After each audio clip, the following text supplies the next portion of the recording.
Bueno, una noticia internacional que tiene nuestro país como base y que es algo inédito. Conmigo están Rommel Gil y Gustavo Sosa Izaguirre, ambos magistrados venezolanos ratificados por la Asamblea, pero ahora en el exilio, que han creado junto al resto de sus colegas un tribunal supremo venezolano en el exilio. Bienvenidos, y yo creo que es algo inédito. Lo que estábamos hablando hace un momento es que no existe, a pesar de que ha habido gobiernos en el exilio, nunca un tribunal supremo exilado. Bienvenido, Gustavo. Muchas gracias. Muy buenos días. Buenos días a todos los televidentes. Muchísimas gracias por esta importantísima oportunidad para poder, porque no es fácil explicarlo, porque desde luego el tema de la territorialidad es lo que le da el carácter de excepcionalidad al tribunal. Participamos aproximadamente unas 300 y pico de personas en el concurso para ser magistrado en Venezuela, y el día 21 de julio la Asamblea Nacional de Venezuela eligió 33 magistrados para sustituir a los que se encuentran en Venezuela. Sí. Ya el gobierno había amenazado de que si nos juramentábamos, pues y nos iban a llevar preso uno a uno, ¿no? Y efectivamente lo cumplieron. En la misma tarde del día 21 comenzó la persecución por el órgano represivo del gobierno del SEBIN. Se le ametralló el carro a uno de los magistrados, fue llevado el helicoide, que es una de las prisiones del régimen, encerrado en un baño, mes y medio, que lo sacaron casi muerto para una clínica. Y bueno, a otro le hicieron firmar la renuncia bajo presión. Y bueno, entonces nos vimos en la imperiosa necesidad. Unos salieron por mar, otros salieron por Colombia, otros se asilaron a las embajadas. Y bueno, pero ahí trabajamos en clandestinidad, tratando de organizarnos, elegimos junta directiva. Aparte de elegir la junta directiva, empezó en simultáneo a presentar el proceso de la elección ilegítima de la Asamblea Constituyente, que se hizo violando la Constitución, una elección sectorizada, y que en consecuencia, además no con el voto directo de un ciudadano, un voto, ¿no? Entonces, y bueno, estos magistrados que están de facto en Venezuela pusieron sus cargos a disposición de la espuria y fraudulenta Asamblea Constituyente. Y bueno, nosotros nos organizamos, salimos con el apoyo de la OEA y del secretario Almagro, nos constituimos en la OEA el 13 de octubre, de allí comenzamos a trabajar utilizando los recursos que la tecnología nos permite, claro, en videoin y por vía videoconferencias, vía Skype. Y entonces nos fuimos cada quien a recibir el asilo que nos había sido otorgado. Hay 6 personas en Chile, hay 7 en Colombia, 4 aquí en Panamá asilados. Yo estoy asilado aquí en Panamá. Y 3 están entre Florida y Washington, ¿no? Entonces comenzamos pues a producir decisiones para crear el piso, y si se quiere servirle la mesa a los organismos internacionales, para que a través de las ejecutorias nuestras, pues los organismos internacionales tengan la legislación y las normativas necesarias para poder implementar las presiones, las sanciones y las actuaciones que permitan, evidentemente, que fue la razón por excelencia por la cual salimos, además con una cantidad de sanciones, claro, accesorias que nos impusieron.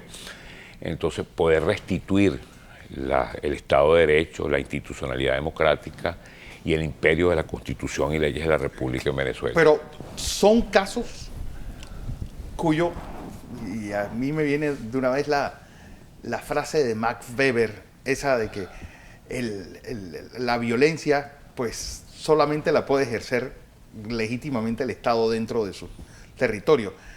Lo que sí me llama la atención es decir, ¿cuál va a ser el método de coacción para que los fallos de ustedes sean pues de cumplimiento dentro de Venezuela? Si al final son unos exilados políticos que pues ocuparon un cargo, pero usted mismo lo dijo, esta asamblea expuria que los nombró su sustituto. No nombró, dejó a los que estaban. Dejó a los que estaban. Claro, dejó a los que estaban y no hubo la sustitución. Lo interesante, Rommel, es que ustedes ahora mismo están pues llevando a cabo la jurisprudencia sobre un caso que fue, bueno, demoledor para toda la clase política latinoamericana en los últimos 3 años, que es el caso de Brecht. Así es. Hemos recibido muchas demandas, entre ellas una querella introducida por la Fiscal General de la República, la doctora Luisa Ortega Díaz, lo que es aquí sería el procurador que ella también anda como cabo suelto dando vueltas por el mundo. Ella también está exilada y le nombraron también allá otro fiscal de facto en Venezuela. Y en Colombia ella presentó una querella con una denuncia de una investigación que ya había hecho el Ministerio Público desde el año 2011 y 2015 sobre presuntos actos de corrupción que involucran directamente al señor Nicolás Maduro por la cantidad de 2.5 billones de dólares. Obras que pagó el gobierno venezolano, muchas de ellas no se concluyeron, pero otras nunca se hicieron. Por ejemplo... O sea que la cosa es peor. Sí, otras nunca se hicieron. Por ejemplo, el tercer puente sobre el lago, sobre el río Orinoco, no se hizo nunca. El segundo puente sobre el lago de Maracaibo, en el estado Zulia, no existe. El ferrocarril Caracas, La Guaira, Guatire, eso tampoco existe. Y así otra cantidad de obras que suma en esa querella esa cantidad enorme de dinero, lo cual este tribunal estudió y sentenciando que hay mérito suficiente para enjuiciar. En la delación de ellos, de Odebrecht en Estados Unidos, se decía que las coimas que habían pagado en Venezuela eran de casi 95 millones de dólares. Bueno, la que nosotros tenemos... Era la que estamos usando. Parte de esa.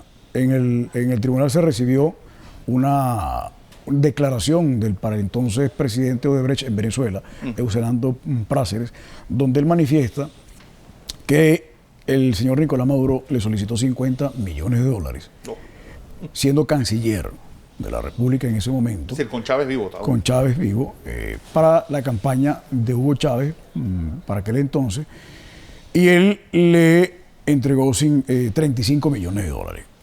Posteriormente, le prometió, según la declaración del para entonces presidente de Odebrecht en Venezuela, que una vez que llegara a la presidencia de la República iba a ser privilegiada la empresa Odebrecht, la constructora Odebrecht, que hace presumir que es así porque todos los puntos de cuenta firmados por Nicolás Maduro siempre hablan de la observación del pago y nunca de la observación de la obra.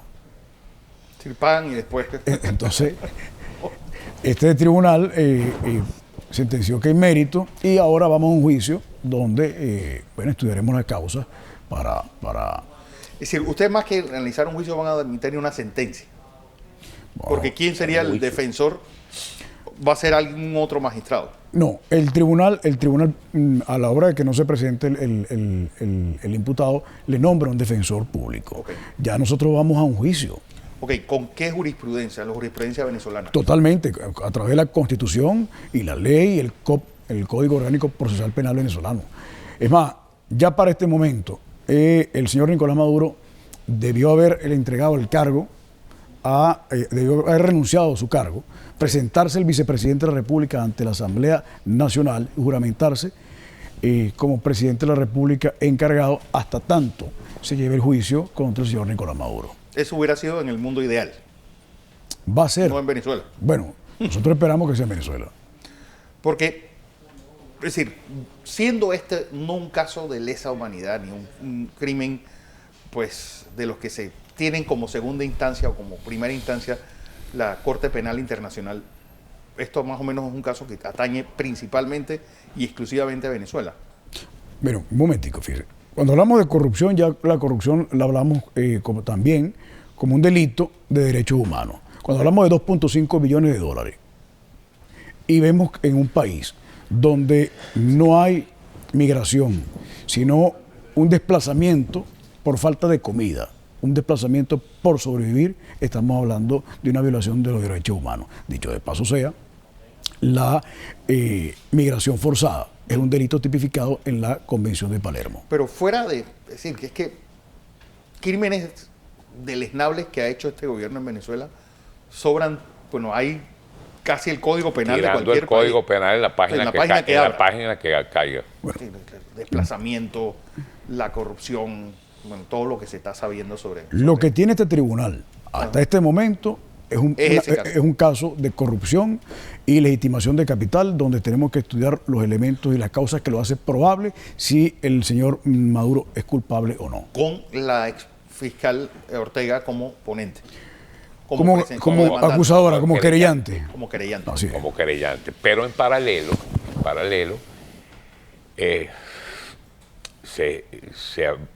las actuaciones de cada una de nuestras sentencias para el establecimiento de la responsabilidad penal han sido dirigidas a la Corte Penal Internacional de La Haya. Sí. Hoy por hoy se están conformando los distintos expedientes.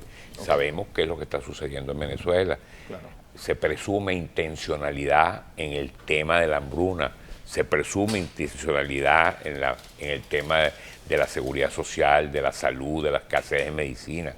Entonces, una cantidad de cosas que todas van a terminar concatenadas y convergen pues, precisamente en la presunción de la comisión de una serie de delitos que en la medida en que se vayan presentando las querellas al respecto, en la medida en que se vayan adelantando las actuaciones en la Corte Penal Internacional de La Haya y se abran procedimientos en nuestro tribunal que por decisión asumimos la competencia internacional universal, claro, la jurisdicción universal en primera instancia, pues continuarán los procedimientos. Los procesos ahí. Los procesos. Ambos, gracias por estar Muchísimas aquí gracias. Y darnos ideas de lo que está pasando pues, a nivel judicial en la hermana República de Venezuela.